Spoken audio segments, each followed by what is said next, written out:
জগন্নাথ বিশ্ববিদ্যালয়ের কেন্দ্রীয় শিক্ষার্থী সংসদ জকসু ও হল শিক্ষার্থী সংসদ ২০২৫ নির্বাচনের সময়সূচি নিয়ে শাখা ছাত্রদল এবং ছাত্র শিবিরের মধ্যে মতবিরোধ দেখা দিয়েছে।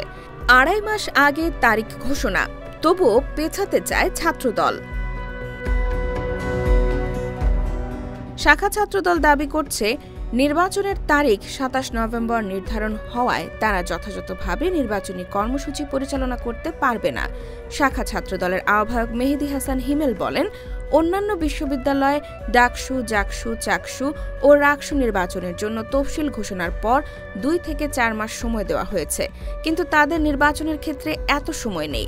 তিনি আরও জানান, শাখা ছাত্রদলের মাসব্যাপী সাংগঠনিক কর্মসূচি রয়েছে যা ২৪ নভেম্বর পর্যন্ত চলবে। তাই তারা নির্বাচনের সময়সূচি পিছিয়ে দেওয়ার জন্য বিশ্ববিদ্যালয় প্রশাসন ও নির্বাচন কমিশনের কাছে আবেদন করেছে। অপরদিকে ছাত্র শিবির নির্বাচনের নির্ধারিত সময় বজায় রাখার পক্ষে।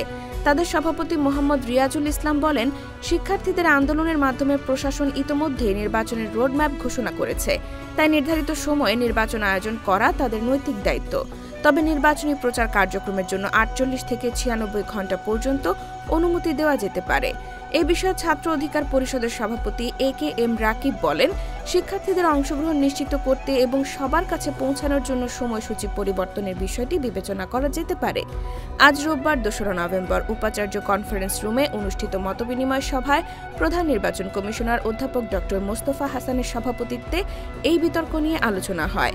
সভায় শাখা ছাত্রদল, ছাত্র শিবির সহ অন্যান্য ছাত্র ও রাজনৈতিক সংগঠনের নেতাকর্মী এবং সাংবাদিকরা উপস্থিত ছিলেন। শিক্ষার্থী সংগঠনগুলোর মধ্যে এই দ্বন্দ্ব এখনও সমাধান হয়নি, ফলে নির্বাচনের তফসিল ও সময়সূচি নিয়ে উত্তেজনা রয়েছে।